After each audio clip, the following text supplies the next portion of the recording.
Todos podem, por favor, se assentar. Eu lerei uma paráfrase de alguns versos do primeiro capítulo da carta de Paulo aos Efésios. Eu começo essa carta louvando ao nosso Deus eterno, Pai, e ao nosso Senhor Jesus Cristo. Louvamos a Deus porque através de Jesus Cristo temos recebido todo tipo de bênçãos que nascem nos céus e nos alcançam, bênçãos que nos capacitam a viver de modo puro e irrepreensível, como pessoas cujas vidas Deus mesmo aprova. Louvamos a Deus porque através de Jesus Cristo Ele mostrou o seu eterno amor para conosco e por causa desse amor decidiu nos adotar como seus filhos. Nós o louvamos para celebrar a beleza dessa graça que Ele nos somente perdoados, desde o dia em que Jesus Cristo morreu na cruz e derramou o seu próprio sangue em nosso favor, numa transbordância maravilhosa de graça que excede nosso conhecimento e nosso entendimento.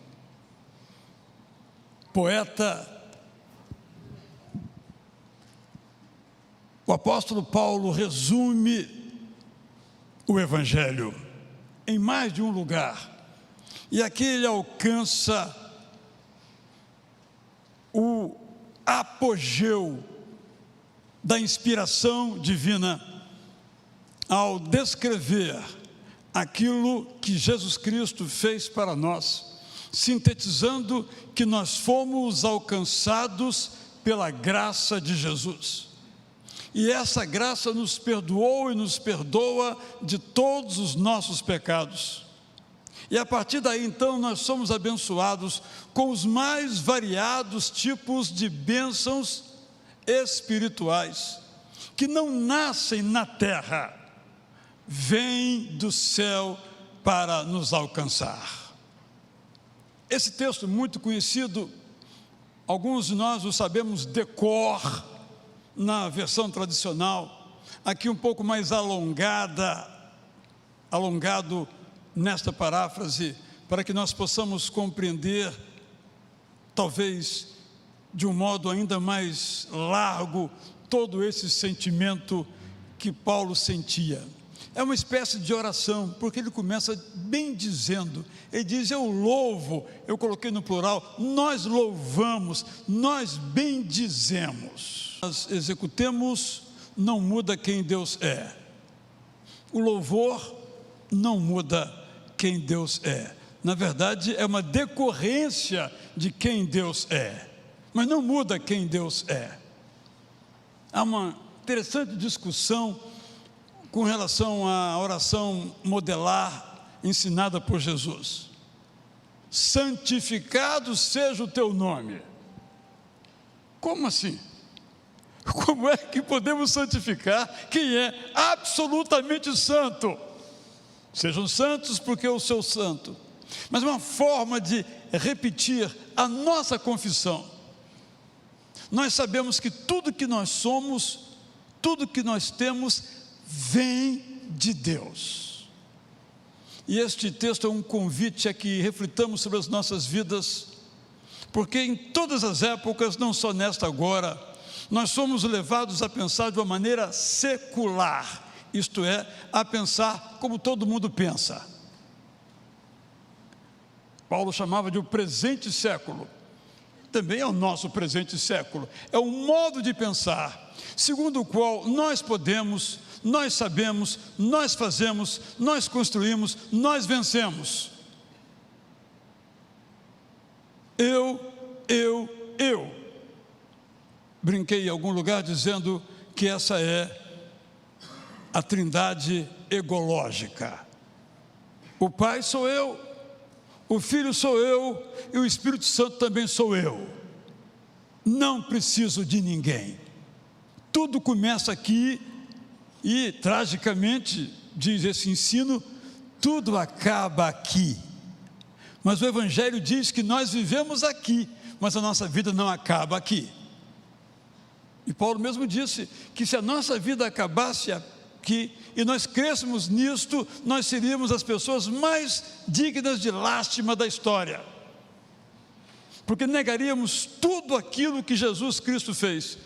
Ele viveu, Ele morreu, Ele ressuscitou, Ele ascendeu aos céus e dos céus voltará para nos buscar para a bênção final, que é a eternidade com Ele. Esses versos, portanto, de Efésios nos colocam no coração do Evangelho. É, de um lado, um texto de grande poder de nos animar a viver, mas do outro é um desafio para que nós vivamos não achando que nós somos, que nós podemos, que nós fazemos, que nós realizamos, que nós conquistamos. Mas tudo aquilo que nós podemos dizer conquistamos, Jesus conquistou por nós. Jesus conquistou para nós. Quando então nós dizemos isso, bendito seja ou louvado seja o nome do Senhor, nós não falamos para Ele, porque Ele já o é, nós dizemos às outras pessoas, para que também sejam tomadas por essa mesma graça. A graça é um desafio teológico para nós. Como compreender uma graça que nos veio sem que nada merecêssemos? Que é exatamente a definição dela, como sabemos de cor e salteado, qualquer criança que vive em igreja sabe o que é a graça. Ele vai dizer, é um favor imerecido de Deus. Essa criança vai nos dizer, todos sabemos disso. Mas como assim? Como é que nós não fazemos nada e somos abençoados? A graça é, de fato, um mistério que nós nunca vamos compreender.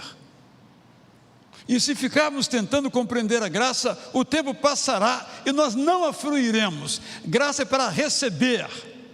Imagine que você, de repente, recebe pelo correio um presente. Tem lá um nome que você nunca viu.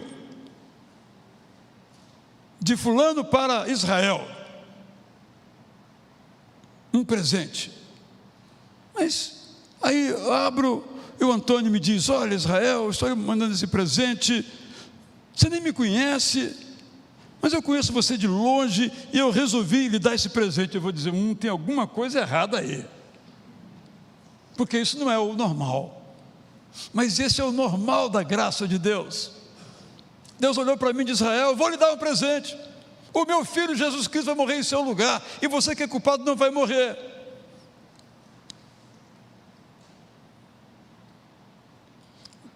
Faz sentido? Não. Se você chegar ali na praça e começar a falar isso, vou mandar ele internar. Porque dizem as pessoas que nós recebemos aquilo que merecemos, mas a graça não nos dá aquilo que merecemos, graças a Deus, nos dá aquilo que vem do coração do Pai, e a primeira bênção espiritual é a nossa salvação em Cristo Jesus, por meio da graça. Não é uma conquista nossa, isso não vem de nós, para que nenhum de nós se glorie, dirá o apóstolo Paulo no capítulo seguinte, mas vem para você, pela bondade, misericórdia, compaixão e qualquer outro substantivo que você queira usar. Essa é a graça.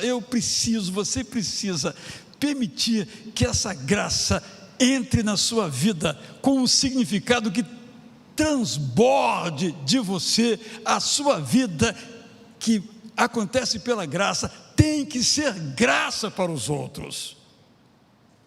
Não é possível que a gente receba uma graça, a salvação, uma bênção, e não compartilhe com o outro. Estamos aqui cantando por quê?